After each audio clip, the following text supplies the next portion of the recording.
Me friends and ఫ్యామిలీతో సరదాగా బయటకు వెళ్ళటానికి కారు లేదా అయితే వెంటనే ఈ నెంబర్కి కాల్ చేయండి.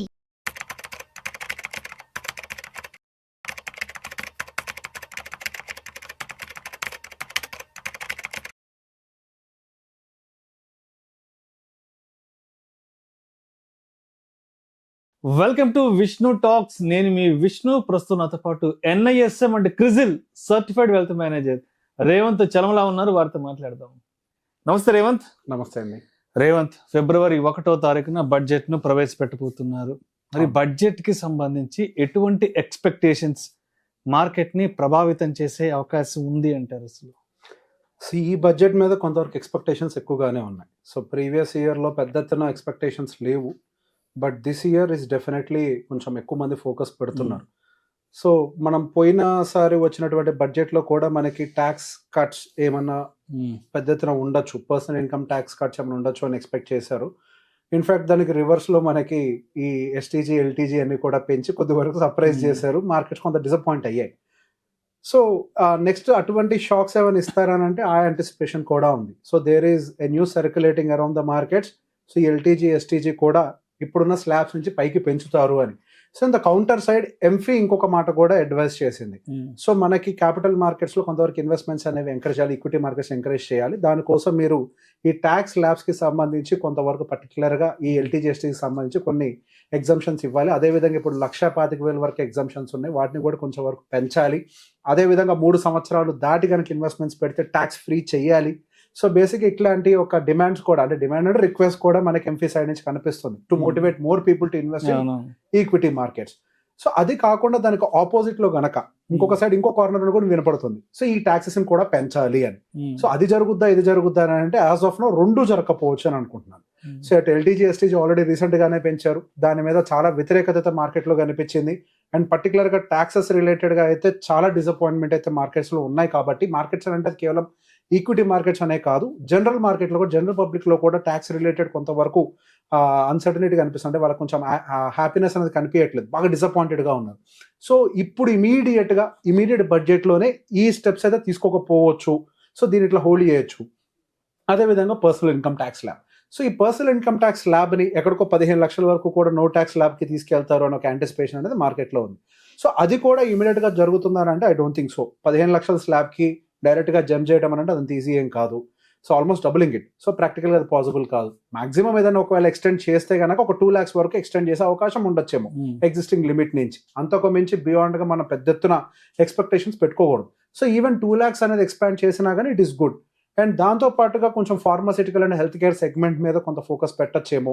అండ్ దాంతో పాటుగా ఈ హెల్త్ ఇన్సూరెన్స్లు కావచ్చు, టర్మ్ ఇన్సూరెన్స్లు కావచ్చు, దీని మీద GSTలకి సంబంధించి కూడా కొంతవరకు డిస్కషన్ ఎప్పటి నుంచో జరుగుతుంది. అసలు మొన్న వచ్చినటువంటి GST కౌన్సిల్ మీట్లోనే ఒక స్టెప్ తీసుకుంటారేమో అని చెప్పేసి అనుకున్నాం. కాకపోతే ఇంకా అది స్ట్రీమ్ లైన్ అవ్వకపోవడంతో అది ఇంకా పోస్ట్ పోన్ అవుతుంది.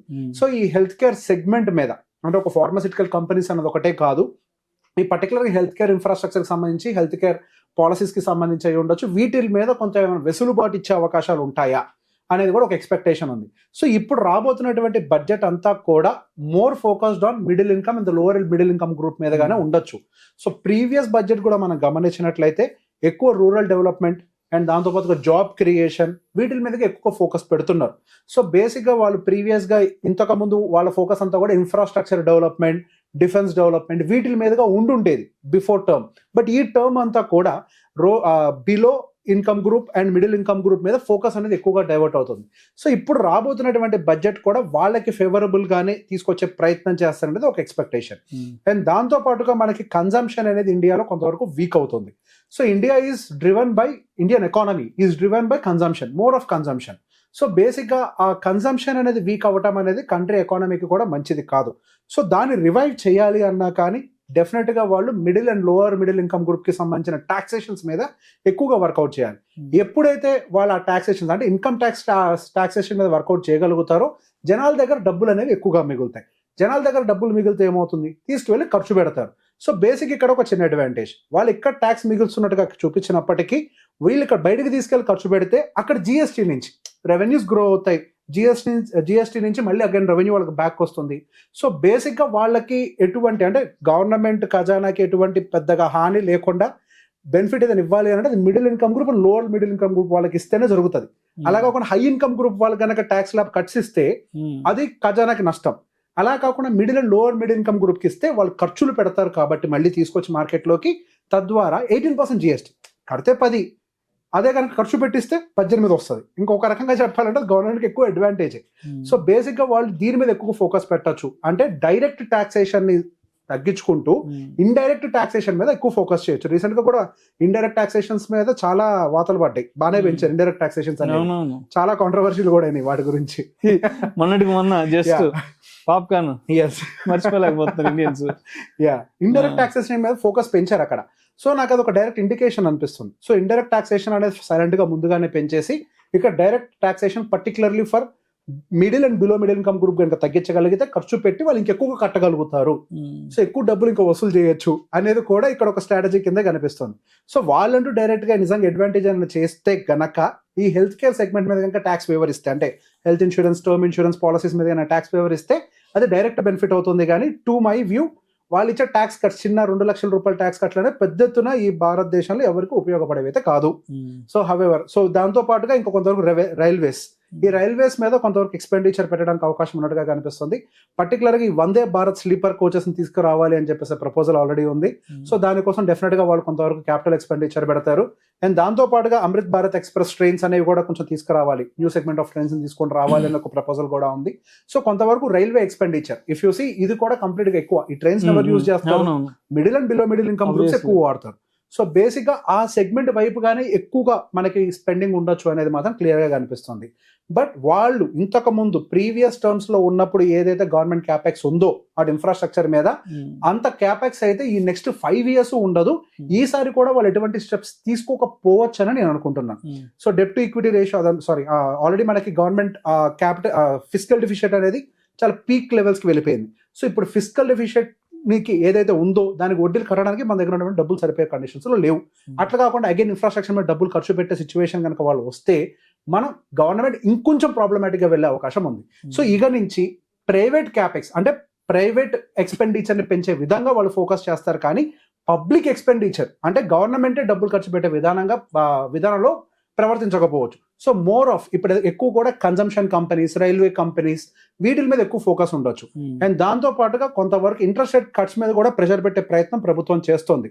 సో ఈ ఇంట్రెస్ట్ రేట్ కట్స్ కూడా జరిగాయి అంటే అటు NBFCs అయి ఉండొచ్చు, అండ్ ప్రైవేట్ బ్యాంకింగ్ సెగ్మెంట్ అయి ఉండొచ్చు, and auto particular two wheeler auto segment మనం గమనించినట్లయితే రీసెంట్ గా సేల్స్ డేటా కనుక గమనించిన when compare to the 4-wheeler అంటే growth rate, percentage of growth rate తో కంపేర్ చేస్తే 2-wheeler డ్రాస్టికల్ గా పెరుగుతోంది. సో ఈ కన్జంప్షన్ ఇప్పుడు ఈ ట్యాక్సెస్ కట్ చేసినా కానీ కొంచెం డబ్బులు మిగిలినా లేదా వడ్డీ రేట్లు తగ్గించినా సహజంగా అడ్వాంటేజ్ ఎట్ వెళ్తాయి డబ్బులన్నీ, 2-wheeler బయ్యింకో లేకపోతే కన్జంప్షన్ గూడ్స్ బయ్యింకో వీటికి వెళ్ళిపోతూ ఉంటది. అలానే దాంతోపాటు ఇంకేం చేస్తారు, వడ్డీలు తీసుకొని సరే హోమ్ లోన్లు తీసుకొని ఇల్లు కొనుక్కుంటూ ఉంటారు. చిన్న ఇల్లు, లగ్జరీ హౌసెస్ గురించి మాట్లాడలేదు నేను, చిన్న ఇల్లులు. సో వాటి మీద కొంచెం వరకు బూస్టింగ్ వెళ్ళడానికి అవకాశం ఉంది. సో ఈ particular segments finance, private banking, ఆటోలో 2-wheeler autos, consumption themes, so ఇట్లాంటివన్నీ కూడా. సో రీసెంట్ గా మనం గమనించినా కానీ కొంతవరకు కన్జంప్షన్ థీమ్ అంతా వీక్ అయింది. సో ఈ వీక్నెస్ అనేది నెక్స్ట్ మార్కెట్ కొంతవరకు అడ్వాంటేజ్ అవడానికి అవకాశం ఉండొచ్చు. నేనైతే పర్టికులర్ గా అదొక మంచి బల్క్ బయింగ్ జోన్ గా చూస్తున్నా. సో నెక్స్ట్ రాబోతున్నటువంటి సంవత్సరాలన్నీ కూడా కన్జంప్షన్ థీమ్ ని స్ట్రెంథన్ చేయడం కోసమే ప్రభుత్వం చూస్తుందని అనుకుంటున్నా. మనం గమనించినట్లయితే పోయిన సంవత్సరం వర్స్ట్ పర్ఫార్మర్ ఏ సెగ్మెంట్ ఉంది అని అంటే FMCG సెగ్మెంట్ ఉంది. సో ఈ సంవత్సరం అది రివైవ్ అవ్వడానికి చాలా ఎక్కువ అవకాశాలు ఉన్నాయని నేను అనుకుంటున్నాను. సో ఈ నెక్స్ట్ రాబోతున్నటువంటి అంతా కూడా ప్రైవేట్ ఎక్స్పెండిచర్ ని పెంచే విధంగానే గవర్నమెంట్ మూవ్ చేయొచ్చు. So going further I'm expecting more of FMCG related companies, auto 2-wheeler auto segment companies, private banking, NBFCs ఇవి ఎక్కువగా ముందరికి వెళ్ళడానికి అవకాశం ఉండొచ్చు అనేది నేను ఎక్స్పెక్ట్ చేసేది. Right. Thank you so much Revanth. Thank you అండి.